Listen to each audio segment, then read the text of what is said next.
시편 73편은 아삽의 시로 알려져 있습니다. 아삽이란 이름은 다윗의 장막에 있었던 선견자들 중에 한 명이지만 개인의 이름이 아니라 아삽이 맡았던 직책의 이름이었을 가능성이 높습니다. 아삽이란 이름은 의미상 추수, 성취된 예언이라는 뜻을 가지고 있습니다. 세머, 포터를 의미하는 단어에서 나온 용어가 바로 아삽입니다. 아마도 아삽 팀의 연주가 하늘의 문을 열었기 때문에 아삽이란 이름이 붙여졌을 것입니다. 시편 73편에서 저자 아삽은 내게 심한 고통이 있다 라고 말하는 부분이 나옵니다. 의로운 사람을 괴롭히는 악인이 땅에서 더 형통한다는 것입니다. 이들은 교만하고 방종하며 사치와 허영이 흘러넘치는 삶을 사는데도 고통이 없고 건강하고 심지어 죽을 때도 아무 가책 없이 평안하고 건강한 상태로 죽더라는 것입니다. 그러나 아삽이 보기에 의인은 땅에서 박해를 당하고 평생 동안 번영이나 보상을 누리지 못한 채 오히려 많은 양심의 가책과 고통 속에서 사는 것을 보았습니다. 의인이 고통받는 이 땅의 삶이 정말 하나님의 정의일까?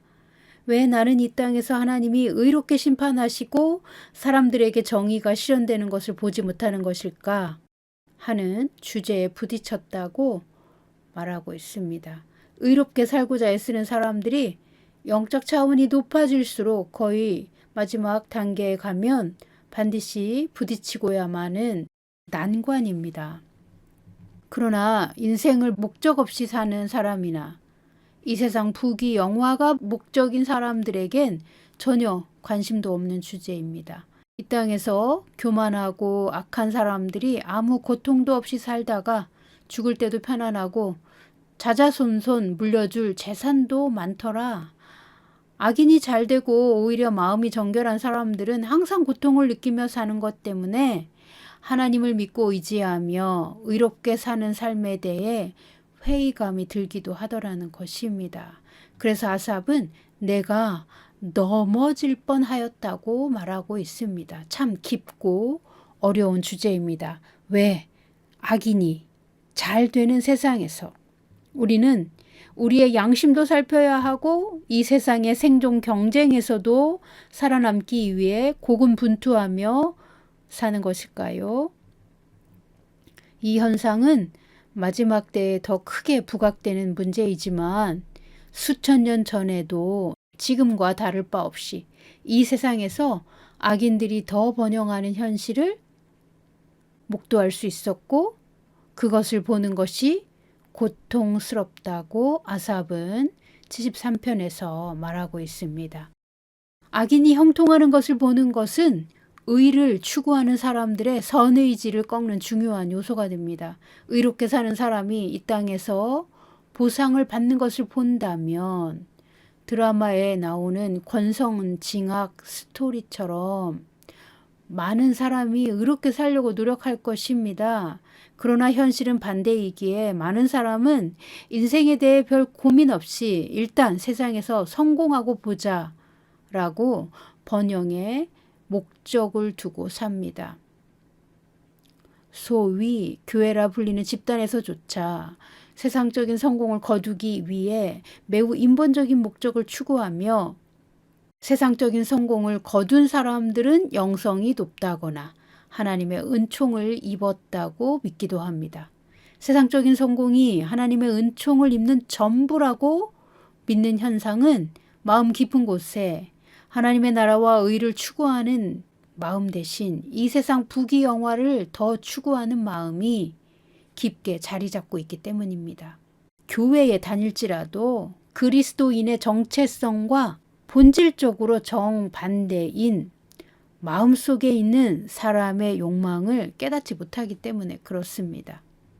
이 세상의 부귀 영화를 누리는 것이 최고의 삶이다라고 믿는 마음 깊은 곳에 추구가 있다면 그런 관점으로 세상을 보면 의를 추구하는 사람이나 그렇지 않은 사람이나 하나님의 나라와 그 의를 추구하는 것보다 이 세상에서 부귀영화를 누리는 삶이 가장 멋지고 확실한 삶이라고 믿기에 사람들은 이 세상에서 누리는 부귀나 영화에 집중할 것입니다.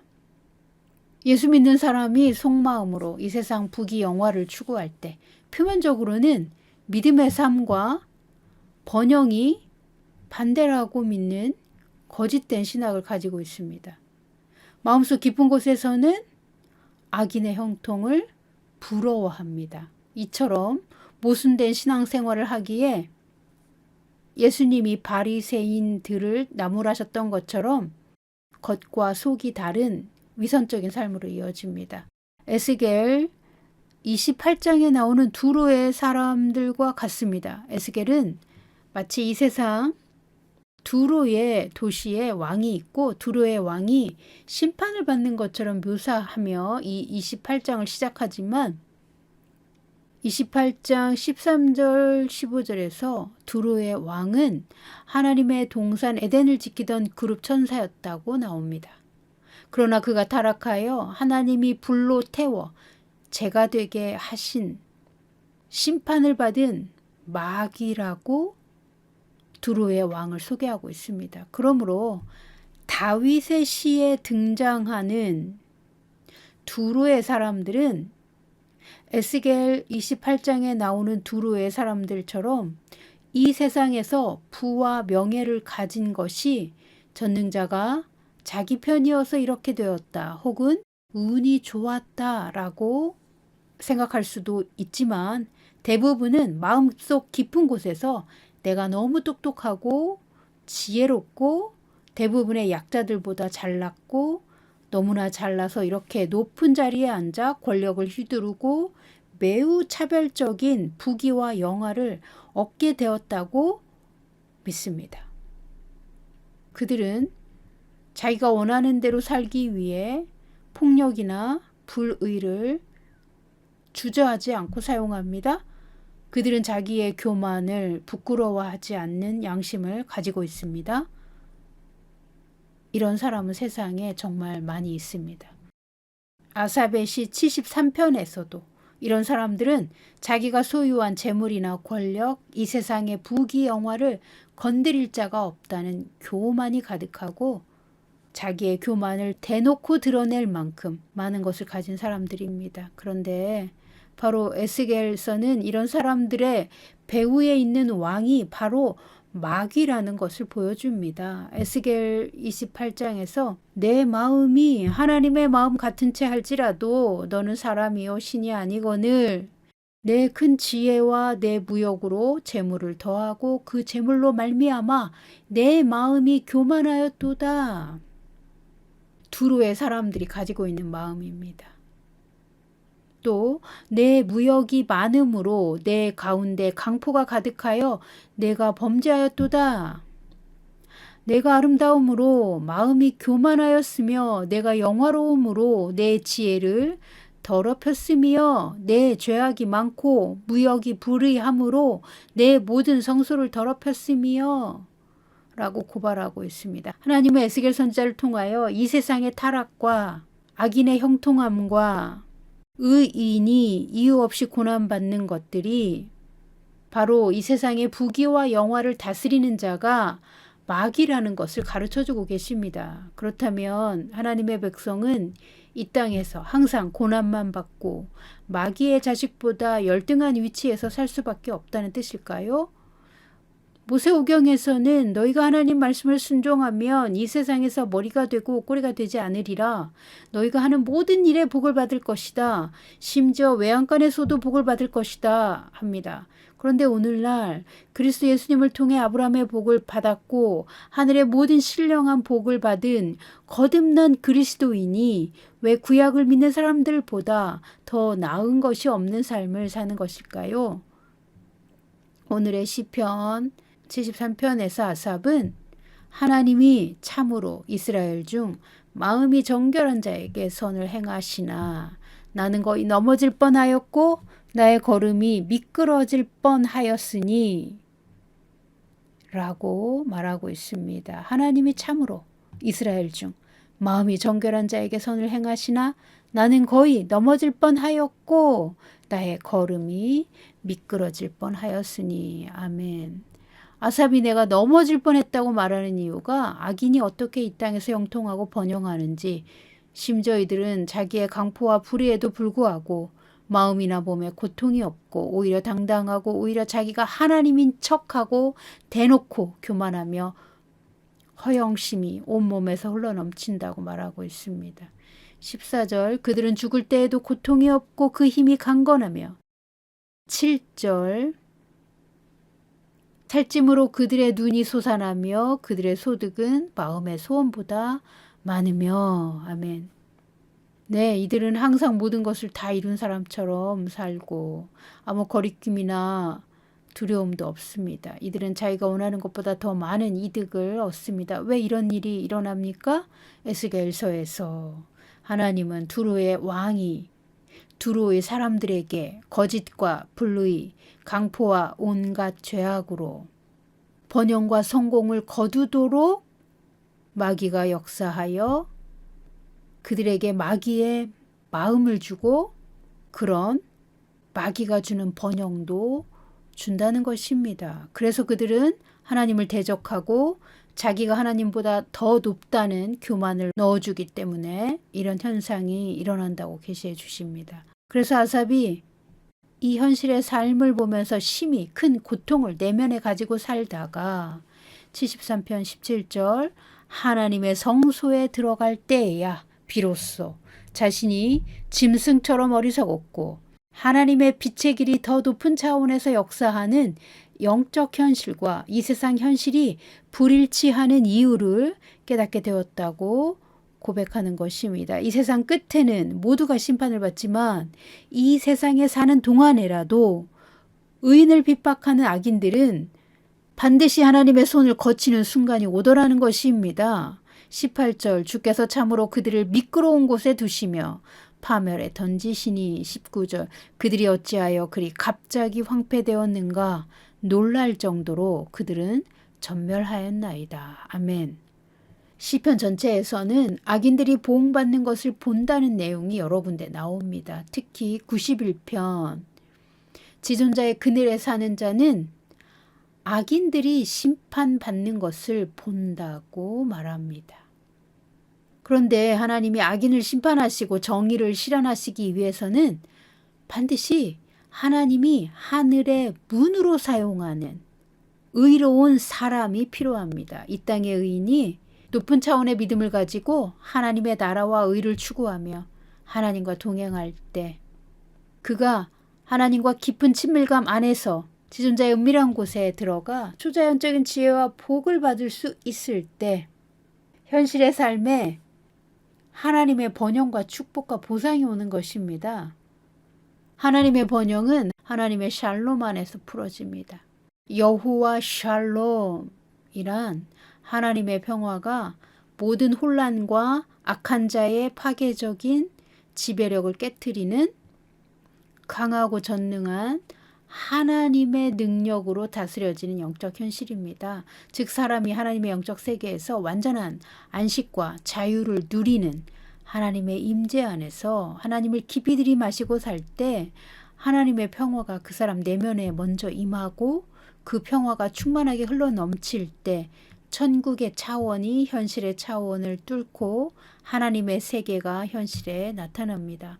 이 세상에서는 하나님이 사람에게 주신 자유의지가 가장 높은 권세이기 때문에 사람이 하나님을 자기 삶에 모셔야만 하나님의 영역이 마귀의 영역을 휩쓸어 버리고 하나님의 다스리심이 의인을 통해 현실 세계에 침공하여 나타나는 것입니다. 하나님의 영역과 이 세상의 영역은 정확하게 구분된 다른 차원입니다.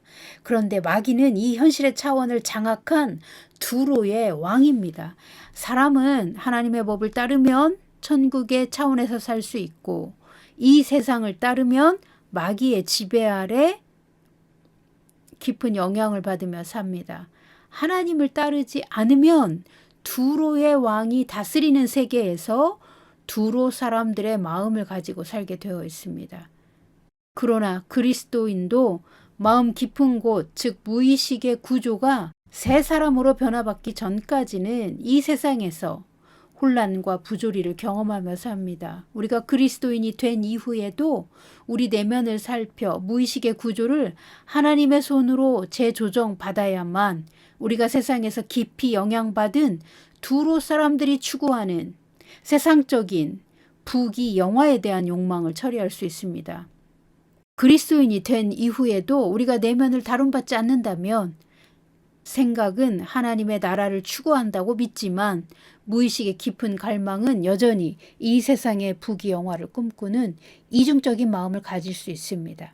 우리가 하나님의 다스리심에 깊은 무의식의 영역까지 순복하지 않을 때 하나님의 자녀이면서도 이 세상 임금 두로의 왕의 영향을 받고 사는 것입니다. 그러므로 하나님이 우리 무의식의 구조를 교정하시어 우리가 새 사람의 정체성을 가지고 지존자의 은밀한 곳에 들어가야 천국에서 오는 형통과 번영의 복을 하나님이 주신 것으로 이 세상에서 누리며 살 수 있습니다.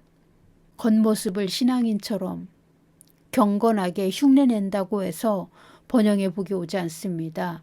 하나님은 우리의 혼의 깊은 곳, 즉 마음 깊은 무의식의 중심을 그리스도의 형상으로 바꾸고 계십니다. 우리가 노력해서 되는 것이 아니라 그분의 말씀과 다스리심을 전적으로 신뢰하고 순종하며 그리스도의 기름 부음 안에서 여호와 샬롬으로 들어갈 때 하나님의 영이 우리의 모든 존재를 변혁시키고 우리를 그리스도의 자리에 앉아 함께 다스릴 자로 준비되도록 역사하십니다. 우리가 지존자의 은밀한 곳에 들어가 무의식의 깊은 영역이 초자연적으로 변화받고 새 사람이 되면 이 새 사람의 수준이 점점 더 그리스도의 수준까지 자라나면 이 새 사람을 통해 여호와 샬롬이 현실의 차원에 나타납니다. 시크릿 플레이스에 아예 거주할 만큼 우리의 내면이 하나님과 일치되면 우리의 현실과 하늘의 현실이 대체됩니다. 우리의 현실에 여호와 샬롬이 나타나는 것입니다. 우리가 시크릿 플레이스를 조금씩 경험하면 조금씩 나타나다가 우리가 시크릿 플레이스에 거주하게 되면 하나님의 왕국이 우리의 삶에 임하는 것입니다. 하나님이 다스리시는 영역이 처음엔 부분적으로 나타나지만 점점 더 우리의 영혼과 삶에 확장되는 것입니다. 그 과정에서 그것을 적극적으로 막아서는 악한 마귀와 우리는 치열하게 전쟁하는 것입니다. 우리가 지존자의 은밀한 곳에 거주할 만큼 우리 영혼이 천국을 사모하고 마귀에게는 결코 털끝만큼도 내어주지 않는 치열한 싸움이 진행된 이후에 마침내 완전한 하나님의 공의와 보상을 현실에 가져옵니다. 우리가 마귀와 싸우기 위해서는 성령님의 기름 부음이 필요하고 진리의 말씀으로 우리의 무의식은 재조정되어야 합니다. 우리의 마음 깊은 곳에 있는 두로 사람들의 생각과 욕망 또는 그들로 인한 피해의식이 예수 그리스도의 십자가에 못 박혀야 하고 이 세상이 타락했고 악한 마귀가 조종하는 많은 사람들이 악할지라도 우리는 하나님의 선하심과 신실하심 안으로 들어가 살아야 합니다. 그러므로 시편 73편에서 아삽이 발견한 하나님의 계시는 23절입니다. 내가 항상 주와 함께하니 주께서 내 오른손을 붙드셨나이다. 25절 하늘에서는 주 외에 누가 내게 있으리요 땅에서는 주밖에 내가 사모할 리 없나이다. 아멘. 항상 주님과 하나 되어 사는 사람, 그리스도 예수와 연합된 사람, 주님이 내 오른손을 붙드셔서 이 세상의 대류에 휩쓸리지 않는 사람이 마지막 승자가 되는 것입니다. 하늘이나 땅에서 오직 의지하고 사랑하고 섬길 분은 하나님 한 분뿐인 것에 만족하고 기뻐하는 사람을 위해 하나님은 여호와 샬롬을 풀어주십니다. 여호와 샬롬은 하나님의 영역에 있는 천국의 평화를 말하는 것인데 하나님의 영광 안에 있는 풍성함과 자유와 안식과 승리와 번영이 포함되어 있습니다. 마귀가 주는 재물로 이 땅에서 잘 되는 것은 여호와 샬롬과는 반대의 것입니다. 마귀는 자신의 타락한 마음을 사람에게 넣어주면서 마귀의 노예로 만들기 위해 마귀와 똑같은 마음을 넣어줍니다. 육체의 욕망대로 살며 자기의 이름을 하나님 자리에 앉히도록 마귀가 재물을 주는 것입니다. 여호와 샬롬은 어둠과 혼란을 몰아내는 강력한 하나님의 영광의 임재 안에 있는 압도적인 빛의 승리를 주는 평화입니다.